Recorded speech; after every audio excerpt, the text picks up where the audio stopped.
Welcome to Last of the Party. I'm Megan, and every week this show makes me feel like I've been watching Bravo for my entire life. I'm Wendy, and every week I'm reminded that I have. On today's episode, we are discussing In the City, episode 9, the season finale, Cider and Squabbles. Do you have an alternative title for it? Not this week, other than STFU would be my alternate title. You're funny. I'm thinking like enough with the mom card already or something. God. I mean, I'm in defense of Lindsay for sure, but also like, I didn't need half the episode dedicated to this argument. I'm in defense of her too. 3/4. Yeah. Yeah. I have two quick questions for you. Yes. One, are you glad this was the season finale? A little bit. It was wearing on me at the end. Yeah, it is wearing on me as well, but I wondered if we weren't like reviewing it, and I'm air quoting reviewing. If we weren't covering it for the podcast, would I enjoy it just as like a throw on watch? I probably would. I agree with you. You know what I mean? I agree with you. Also, I want to ask, I'm circling back to last week's conversation that we had about reunion seating. Oh yeah. And I want to ask if you saw the preview for the reunion. I did see the preview, and I noted that Kyle and Amanda are not sitting together, but I didn't pay super close attention to the actual seating setup other than it is double-deckered. It's double-deckered, and it takes place on the set of Watch What Happens Live. They didn't even get their own reunion set, which happens. I've watched a lot of Bravo over the years, and some first season shows, it happens in like the Watch What Happens Live studio, especially like Below Deck. Below Deck doesn't even get a reunion. Oh. A little inside baseball. Megan and I have a Hallmark movie review podcast, and we got to be on the set of a reunion for a reality TV show that they had last season called Finding Mr. Christmas, and that was a big production. Yes. And so I'm wondering if Bravo's like, we're not going to throw the dollars at this reunion because we don't know if there'll be a season 2 or... Well, and Lindsay at the end is referencing season 2, like hoping for the best, it seems like, because she's like, well, next fall. Yeah. But yeah, it is a big production. They have to build out that whole set and hire the crew. And it's so much easier, I'm sure, just to use the Watch What Happened space and the Watch What Happened crew and all of that and just bring in some cocktail chairs. I know. I was bar like, chairs. What? I thought that was so funny because last week we were like trying to figure out, how are they going to be seated on the couches? Well, they're not. They're stacked double decker. Very funny. All right. Are you ready to get into this episode 9 season finale? What's the name of this episode? Cider and Squabbles. The trip to Connecticut continues as tensions between Whitney and the Lindsay. That's what it says. Like the Ohio State, the Lindsay.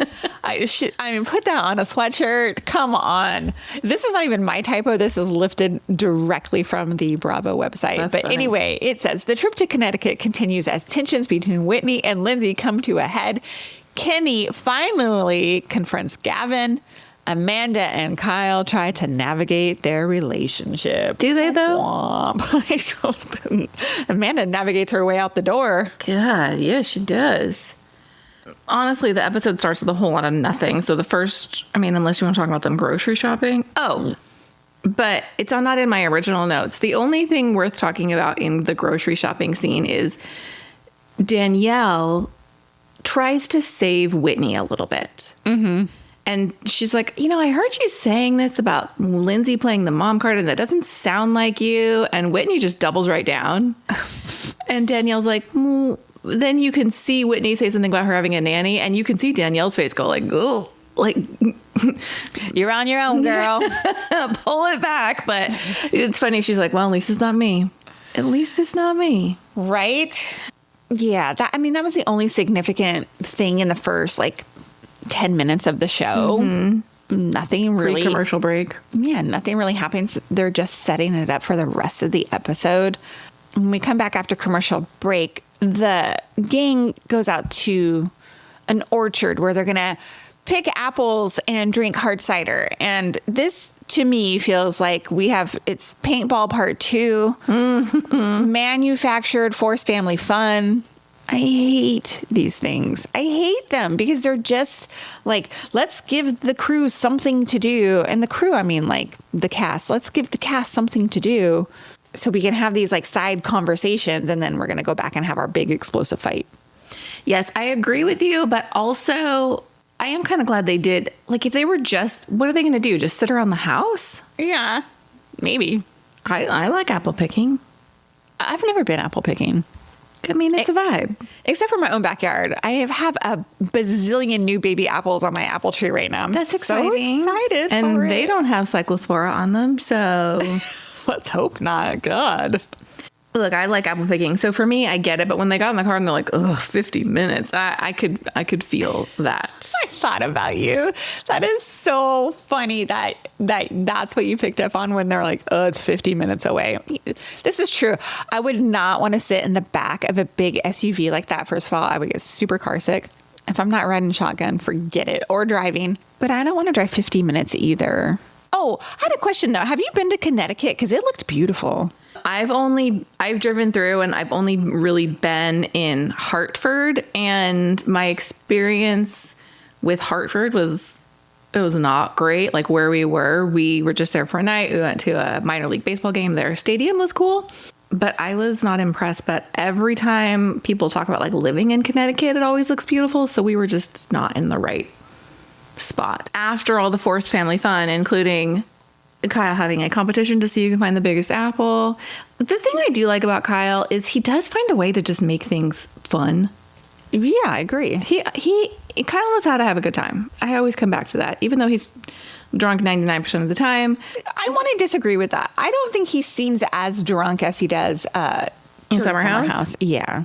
Not as drunk, but he's got that slur, man. I know. He gets it. Yep, for sure. Marble mouth. Okay.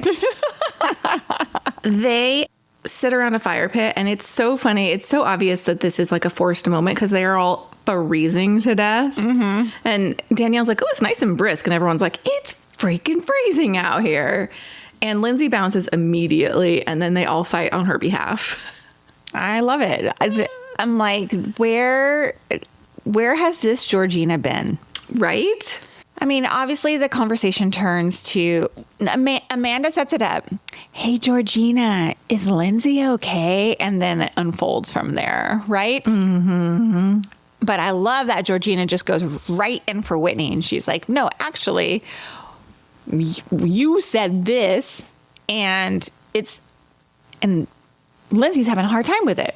What I like is that Georgina goes in pretty hard for Lindsay. Mm-hmm. And I'm like, I like this Georgina.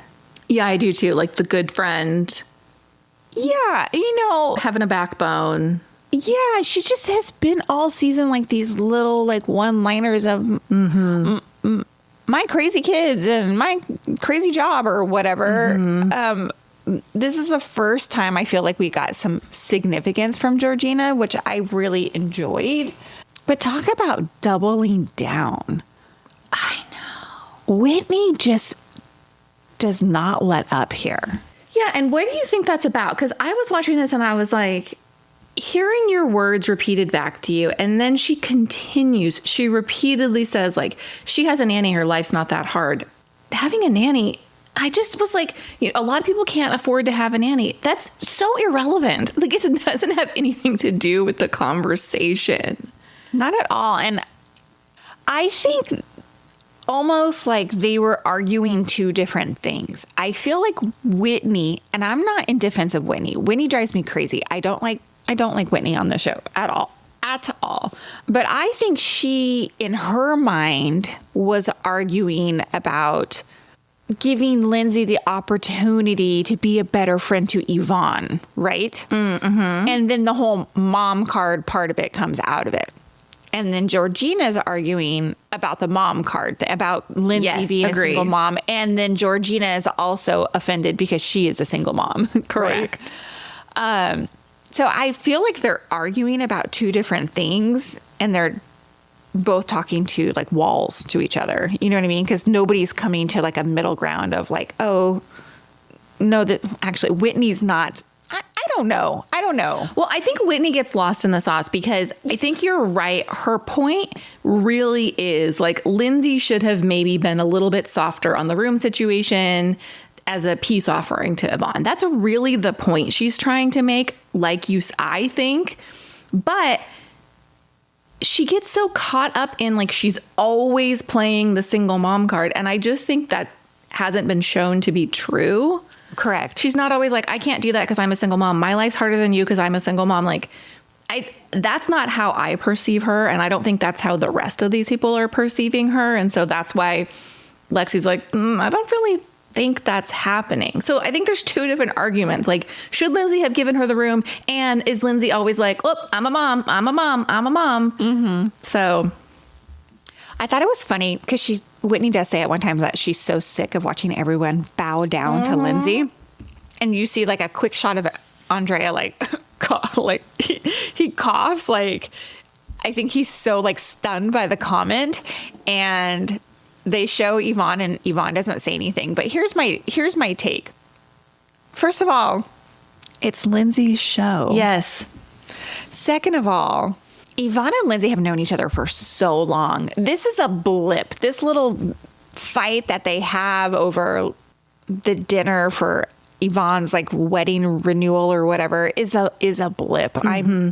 I'm sure this is like a nothing burger in their friendship, you know? Yeah, it's not going to be a friendship ending moment. No, not at all. And so I have to agree with Georgina when she's like, this was not your place, Whitney. Like, none of your business. Stay out of it. Well, and that's interesting because Whitney's new to the group. Like, a lot of these people, like Yvonne and Georgina, are friends with Lindsay. A lot of them are tangentially related. Whether or not Andrea and Lexi are close with Lindsay, they certainly know her. They've been on a show with her, right? Danielle, etc. Whitney comes in, and she's the only girl in the group who doesn't know Lindsay outside of what she has seen of her on television. And so I'm sure she's like, well, wait a minute. Why does she get to be the queen bee? Like, how do I shake things up in here? That is such a bad idea. Don't you think so? Yes. Yes. Step back and look at it. Lindsay's been part of a successful reality TV show for 10 years, 9 years, 10 years, and now gets a spinoff, and like Whitney thinks she's going to come in. Do you think Whitney thinks like she was going to be the star of the show? Her and Kenny? Is she the next? I don't know.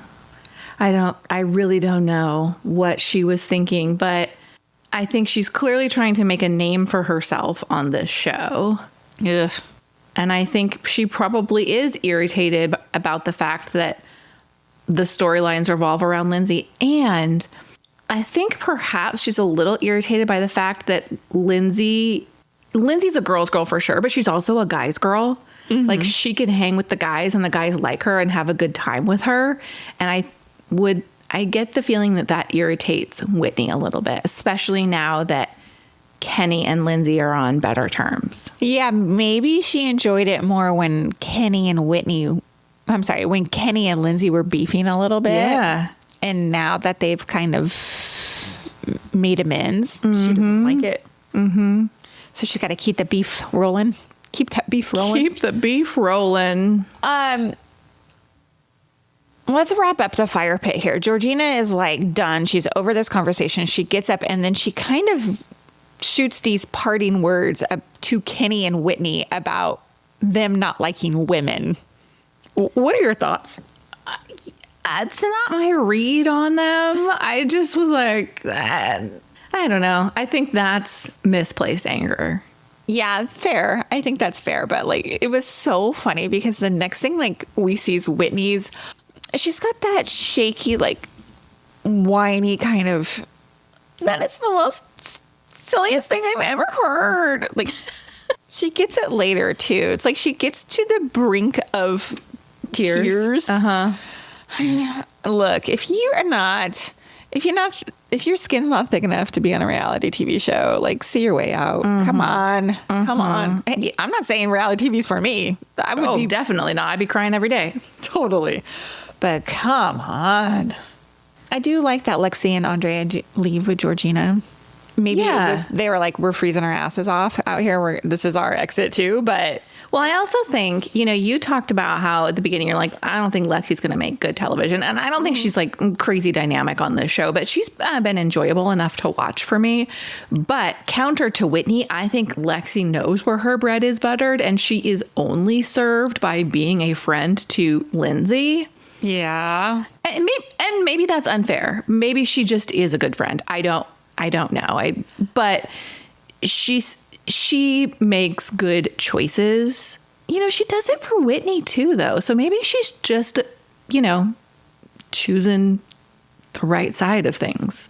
Yeah. I would like to take everything back I said about Lexi at the beginning of the season. I kind of feel like she's the quiet MVP of the show because she progresses the show. She's kind of similar to Gavin, but Gavin's more of a shit stirrer. Yes. You know what I mean? Lexi, like, asks these questions and it seems like it comes from a genuine place. And maybe it's just that doe-eyed look where she's like, what do you mean you said this? And whatever. If it's produced, brava, good job. Like, fan-freaking-tastic. But I do think she does ask some of the hard questions in the moments that need to be asked that progress the story. Big words there. I take everything back I said about her. Interesting. Well, I like that. I'm happy to hear that. I can admit when I'm wrong. Kind of to wrap up this scene, Lindsay is in the car on the phone with Milkman Frank. Yes. I'm like, no, I thought we got rid of this guy. Oh, they're making plans. Like, no. Georgina, Lexi, and Andrea pile into the car and they're filling her in on the car ride home. And then the other car, we have Whitney, who's still whining, and Kenny's talking head is he and Lindsay are in a better place, but he's going to always have Whitney's back. And I'm like, okay. And then I thought it was funny because he's like, Whitney's comments were based in good intentions. And so that's where I was like, oh, this is where these two were having different conversations. Cause maybe Whitney's intentions were good for Yvonne and Nick, but just the whole thing about it was a mess. I agree. Finally, we hear Danielle wonder out loud. She goes, where do we go from this argument to a Friendsgiving meal? And I was like, where do you go from last week or Yvonne's wedding dinner or whatever, right? Right. Mm-hmm. Yeah. You stalking off the trolley. Yes, exactly. Where do you go from this season to this Friendsgiving meal? Well, I just want to say that as they pull up to the house to walk in, it's dark. Yes, ma'am. And I am stressed out because I know they said the turkey is being catered and I understand it's fall and it's getting darker earlier.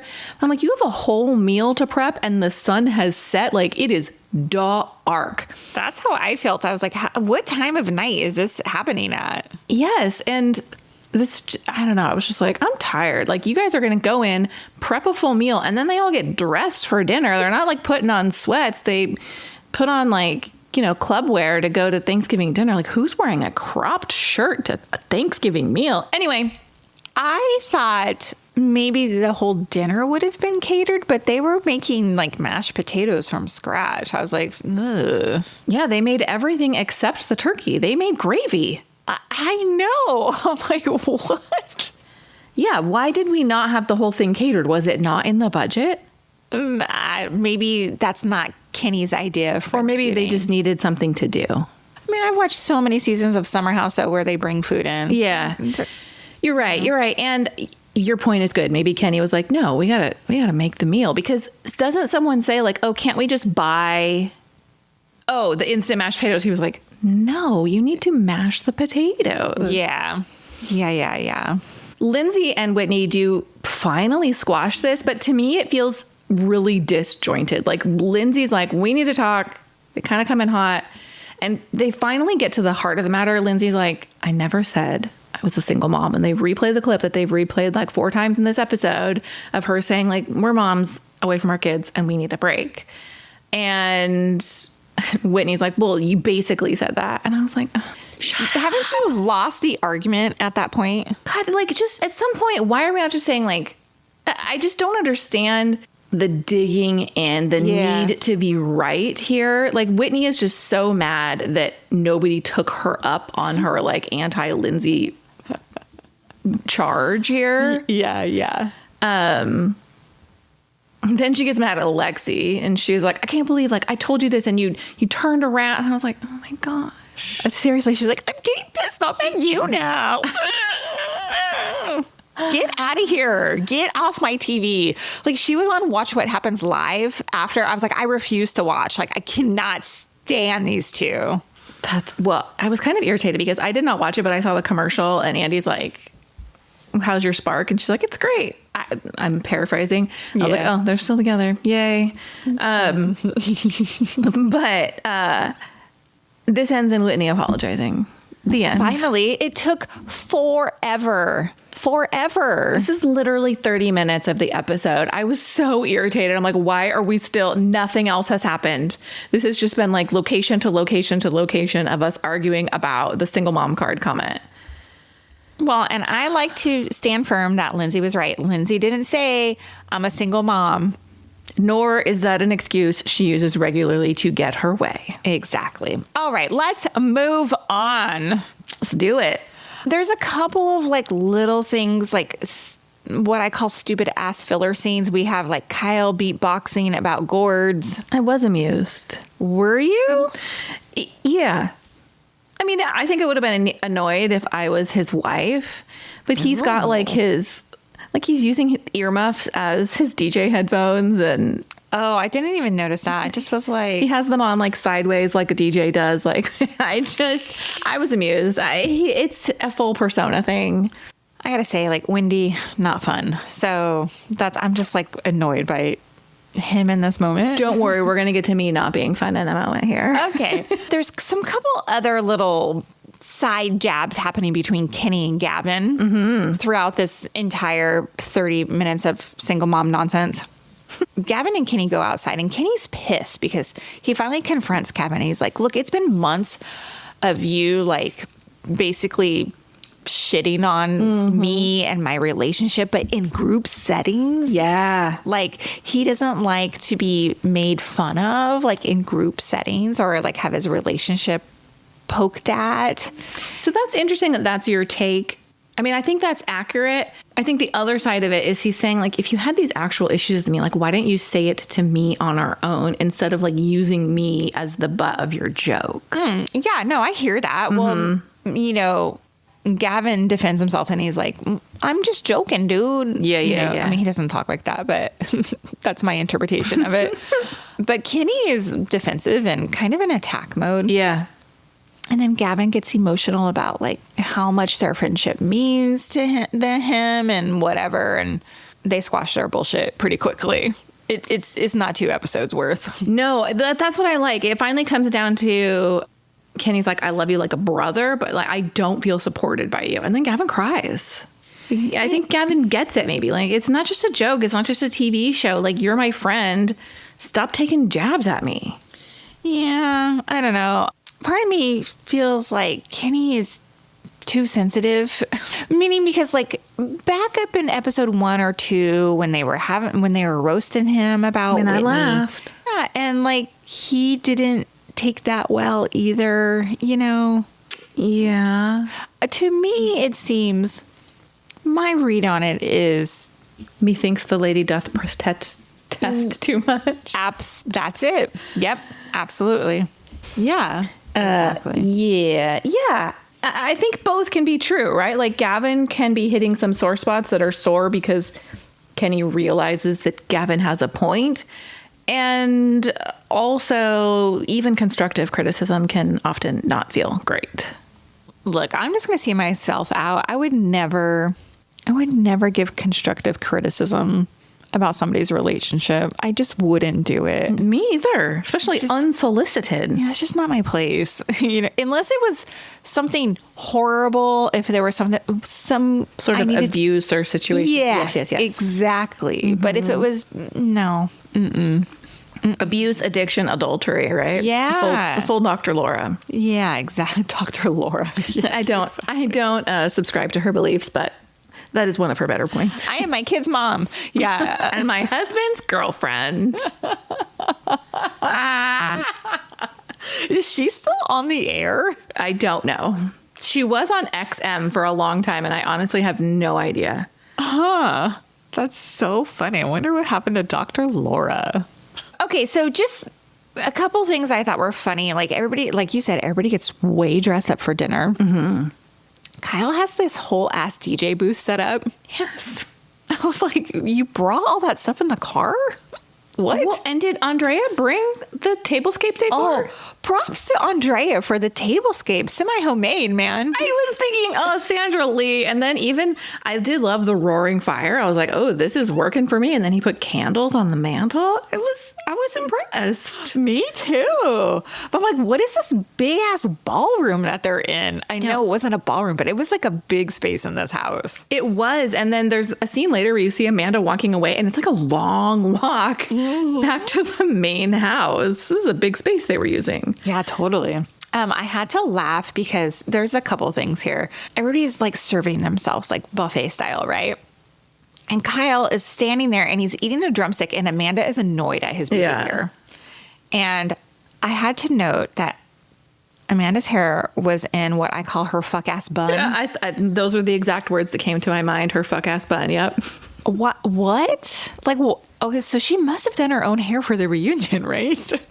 Probably. There's no hairstylist that's going to come in and be like, yeah, let's do this like half ponytail. That's what I do to my hair when I'm washing my face. Yeah, or cleaning the house. I would not have even clocked it.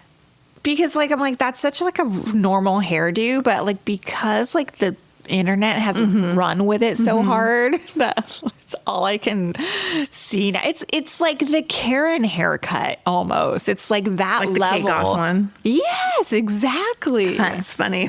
That Amanda does not deserve the Kate Gosselin hairdo slander, but it has achieved that level of noticeability. Yes. Pop culture. It has. And side note, why is Kate Gosselin showing up in my TikTok? Because what's happening? One of her sons has a tell-all coming out, and it's the son who I don't know the details. So let me be very clear. I plan on reading the book because I was a John and Kate +8 super fan. What? But this is pre me and you. Oh yeah, I watched every single freaking episode. Now I know that they're trash. But one of their sons was not treated well and was like sent away, or he had what she would consider like some behavioral issues, and he needed, I don't know, but he has a tell-all book coming out, and everyone's like foaming at the mouth about it, basically. Are these children now adults? They must be, because they were born before my daughter was, and she is now an adult. So yeah, so Colin Gosselin, just for the notes, he's 22 years old. What? The sextuplets are 22. I'm surprised this is the first time, like, one of them is it the first time? No, because don't they have older children too? Like, didn't they have... Yeah, his book is called In the Shadow of 8, and it comes out October 13th, 2026, this year, October 13th of this year. Pre-order. That's going to be a tough read. Right? I know. I think so too. Wow. All right. Let's take a break, and then let's get back to In the City. Okay.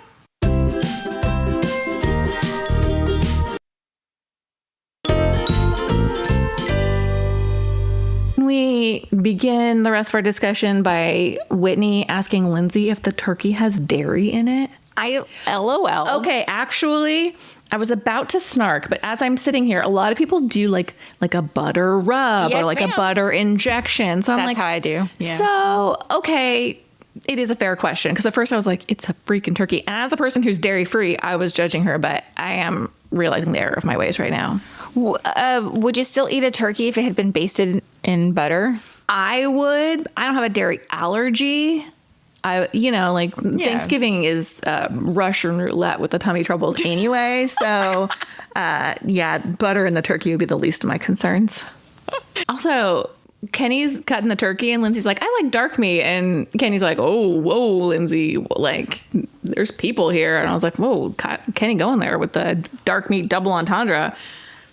It's not really helping Whitney's case there. Exactly. I was like, let's lean into this here. And we've been saying it for several episodes now that maybe Kenny and Lindsay are on the same energy level. I thought that scene was pretty funny. We finally get down to sitting around the damn table. More beef to squash. More beef. Danielle, right out the gates, she's like, oh, Kenny and Gavin have made up. I wish Lindsay and I would. I mean, that's basically what she says. It's not those words verbatim. But yeah, she's like, are we ever going to get there? And Danielle is now circling back to not being happy that Lindsay had Googled about Owen when she was with the guys. And I'm like, why are we revisiting this? If people knew the number of things I Google in the course of a day. Seriously.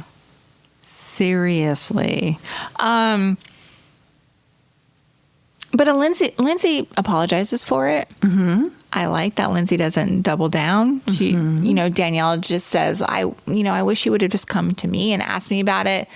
Lindsay argues that like her digging was with good intention. She wanted to make sure that Danielle had all the information, right? But again, is this Lindsay's place? Just like was it Whitney's place? Yeah, for sure not. No, it wasn't. But it's also pretty innocuous, Googling when did he get married. It also doesn't matter. Like the only point they were trying to make is, did Owen lie to us? Right. And he didn't. They were just getting, it was like semantics. Right. What I like about this scene is that not only does Lindsay apologize to Danielle, she goes on to say, hey, you know what? I hung out with Owen last night. This relationship is refreshing. I can see that he sees you and makes you feel safe. And she gives Owen props for that. Mm-hmm. And so this to me feels like Lindsay has given Owen her seal of approval. Yes. But also, at what point do you think production stepped in and is like, yo, we got to squash all these beefs before the end of tonight because the viewers do not want beefs that carry over season to season. So like Kenny and Gavin, you got to get right. Lindsay, you got to let go of the single mom card nonsense. Like someone's got to apologize. Let's just wrap it up because we got to cheers. Like y'all like each other here at Friendsgiving. Maybe. People want fresh storylines in season 2. They don't want to be rehashing the same nonsense. I wonder, I would love to be on a production team and listen to those conversations. Mm-hmm. Like, are they pulling them aside and being like, look, let's squash this already? Well, like, are they therapists almost on the side? They're like storyboarding all this crap in the back. Like, yeah. Being like before dinner, like, hey, Danielle, could you ask Lindsay, like, oh, do you think we could get to the same place that Gavin and Kenny got? Oof. Yeah, because does Danielle, is she even aware that this conversation happened between Gavin and Kenny outside? Exactly. You know? Mm-hmm. Anyway, Gavin weighs in and he's like, this is what Friendsgiving is all about. Cheers and hoots and hollers and everybody's happy again. Kyle DJs. People are dancing and Amanda, GTFO. She's like, I'm out. This is not fun. I am Amanda in this situation. I'm like side-eyeing Amanda for doing this. I'm like, come on, like just be with the group. At the same time, I don't want to dance in a room with 12 people. Like, I've seen you dance in a room with 12 people. That is not true. It's absolutely true. Where have I danced in a room with 12 people? I was on the dance floor with you, and we were at some sort of blogging convention at some party that was like wrapping up. And yep. It's like the one and only time I've ever seen you dance. That's not true because we went to 2 silent discos and I danced there. Oh, that's true. That's true. That is true. I don't remember that at all. It was Chicago. It was Chicago when we got dropped off in a limo like we were Oprah. Wow. Literally have zero memory of that. Nevertheless, that does not sound enjoyable to me. Like, I hear you. That's not my vibe. I'm like, let's go sit out by that fire pit again. That's my vibe. I'm boring. It just doesn't sound fun to me. Now, here's where my head went. I was like, this bitch is going to go FaceTime West. Oh. She's like, I'm going to go back to my dungeon room where I'm staying because my husband's not going to return because he's DJing this house party all night long. Mm-hmm. So I'm going to go make nice with my boyfriend on the phone. Wow. And look, I mean, she doubles down. She says, there was no affair later in the episode, but... Well, this is what I hate, too, is like, even if she hates her husband in this moment, there are 10 other people here that she is friends with and could have a good time with. Mm-hmm. But yeah, and Kyle's DJing, so it's not like she needs to dance with him. Yeah, she chooses to remove herself from it. And, whatever. I'm not a big fan of Amanda. So has that been established? Yeah. Okay. Everybody gets up the next morning, and I couldn't help. I was like, this is so like Summer House, but in Connecticut. Like, you know, everybody's like, we're doing the breakfast thing and making a puzzle. And like, the house is a disaster. The house is a disaster. There's trash everywhere. I always like laugh because everybody's like, good morning. Good morning. I don't say good morning to anybody. Like, you don't? Well, in a big group setting like that, I'm not. In the morning, I'm not super cheerful, so I'm not coming down and being like, good morning, everybody. How was your sleep? No, No, I'm a good morning person. I'm like, don't talk to me for 2 hours. That's what I like in the morning. You know that. You know, I know. Just come downstairs after you scrolled on your phone for an hour and a half. Yeah. Like, nobody's rolling out of bed first thing in the morning. Exactly. There is some comments about Amanda going right to bed after dinner was over. Now, in Amanda's defense, it could have been 2 a.m. We don't know what time this dinner was, right? Well, I don't think it was that late because doesn't Kenny say like, oh, I went to bed around 1 or something? I don't know. I didn't hear that. So I think he does. It doesn't matter. How late did Kenny say? Yeah, it doesn't matter. I think they're just trying to establish that. Amanda removed herself. And then they said like, Lindsay was up the latest, you know, which good for her. Everybody's packing up their cars. And then the next scene we get is Kyle and Amanda kind of saying goodbyes on the porch of this Connecticut house. He's like, are we going to leave together? Like he's kind of questioning like what her next move is. Yeah. And she's like, well, I gotta go. It's odd. It's super odd. I think this feels like one of those like scenes that are like, oh, we need to like film. This needs to be the end of your relationship. Yeah, exactly. And she's like, well, I gotta go back to my apartment. And then we get Kyle's talking head where he says he feels like this is the moment for the first time that their relationship is over and it's a sad realization. He says he's not surprised. He provoked it, but ultimately Amanda made the first move and says he doesn't know if he would have. What are your thoughts on that? Do you think Kyle would have kept trying to, was he trying to make it work or was he just being like not wanting to be the one to end it? So my take is that towards the end of their relationship, Kyle loved Amanda more than Amanda loved Kyle. But Kyle wasn't behaving in a way that was relationship saving. He wasn't. Amanda had certain things that she wanted, and Kyle wasn't changing any of those things. And I'm not sure that I think Kyle necessarily should change any of those things, but he couldn't keep acting the same way and expecting Amanda to change the way she feels about his behavior. Right. So I feel like for Kyle to say, like, I don't know that I would have made that decision, I kind of feel like he passively made that decision in some ways. Sure. I don't think either of them was trying. No, I don't think either of them were trying either. I just think it's a weird, he's like, so are we going home together? And she's like, I gotta go back to my place. It just feels like a weird question to me because I'm like, she already moved out. Like, she already has a separate, why would you go home together? You don't live in the same space right now. I'm wondering if like it's because of Thanksgiving and the holiday. Like, were we going to spend time together now? Yeah, how close is this to actual Thanksgiving? Yeah, I have no idea. No idea. 2 timeline jumps. Basically, the first one takes us back to where we were at the very beginning of this season. we get all of the like news of Kyle and Amanda's split, and then Kyle saying like, I don't think she and Wes are together, and then the confirmation that they're together. And then we like wrap up in April at this moment in their apartment. Kyle's emotional. Amanda just doesn't seem to care. Not at all. Part of me feels like she's has an excuse ready. But also, or not an excuse, like she's defending herself. Yeah. Maybe. Yeah. I don't, in the end of it, we'll talk about the details of like the things that were said, but in the end of it, to me, feels very much like they seem very content, at peace with their separation. Yeah, I think so too. Like she makes jokes, that you referenced last week. She's like, maybe me and Wes and you and Sally can go out. Yeah. Which I'm like, too soon. Too soon. Kyle's pissed. Like, he's like, you lied to me about West. Like, straight out lied to me about West.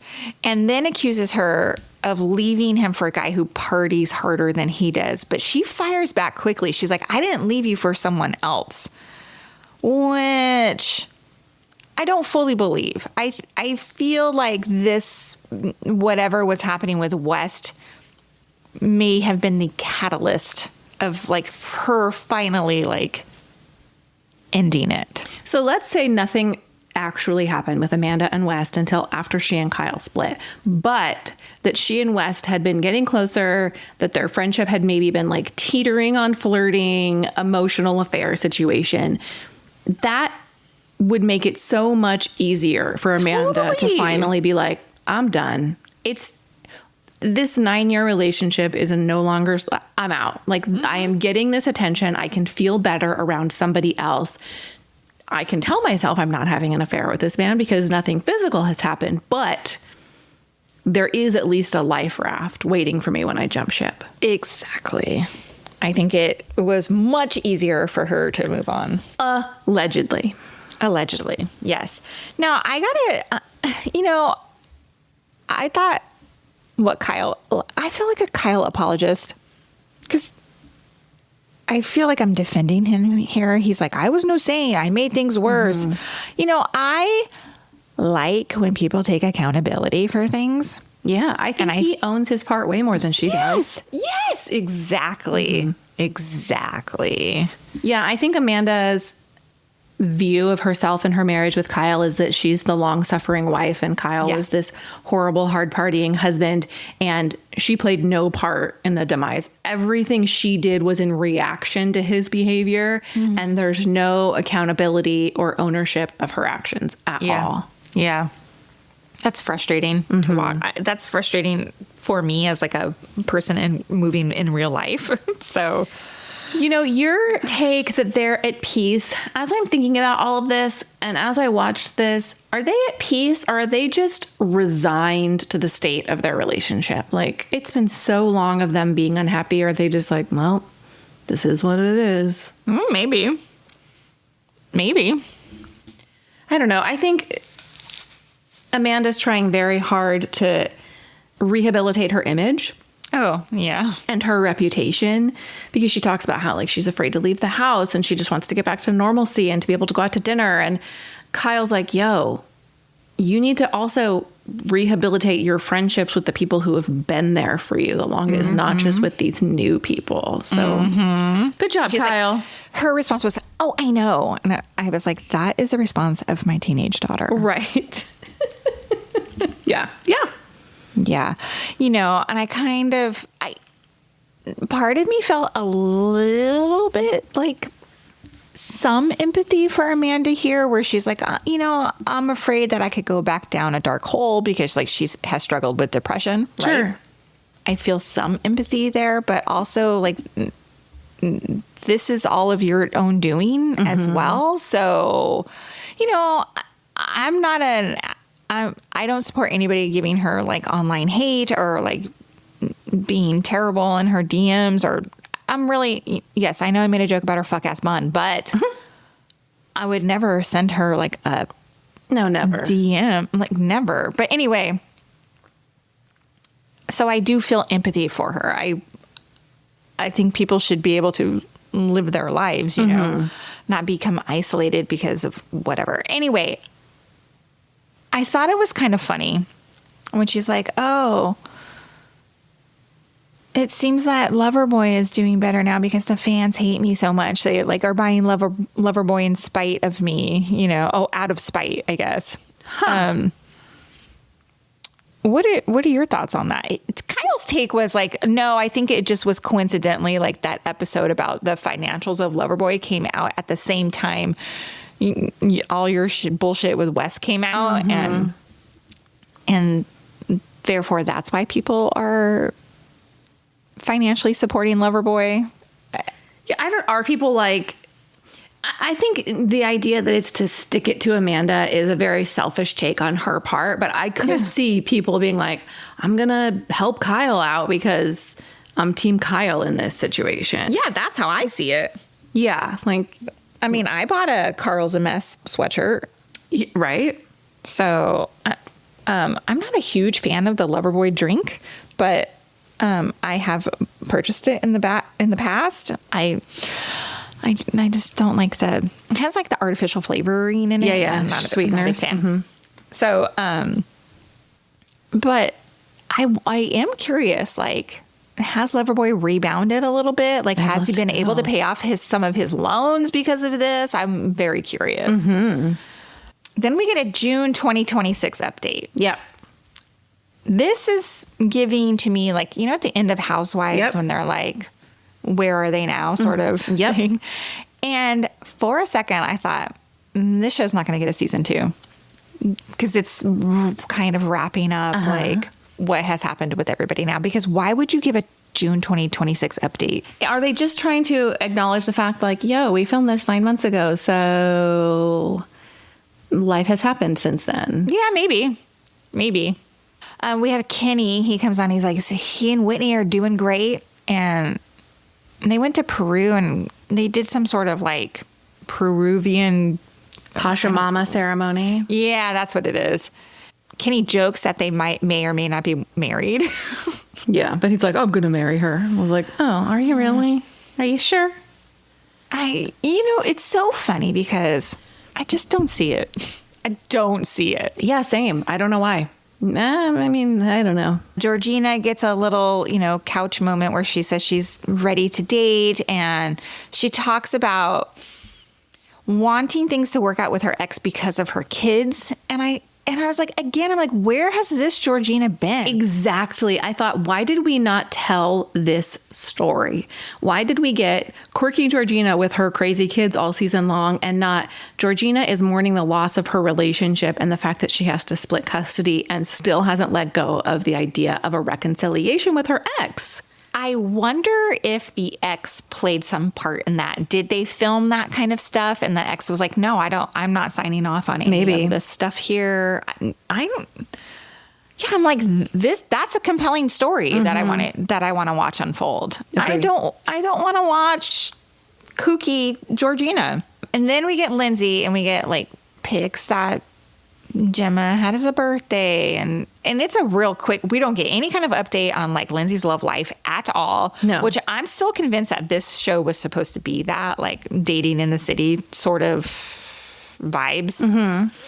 But she's like, well, now nobody's going to give me any more shit about being a single mom because 3 of the women are having babies. So then we learn that Yvonne and Nick are having a boy. We see like a gender reveal situation. And Lexi and Andrea are having a baby girl. And then we just see Danielle and Owen like are telling her mom that she's pregnant. Mm-hmm. I kind of was surprised they didn't give any kind of update that Danielle and Owen did have their baby early. Yeah. And how he's doing. Aren't you surprised by that? Yeah, but maybe they didn't want that. Maybe. That's fair.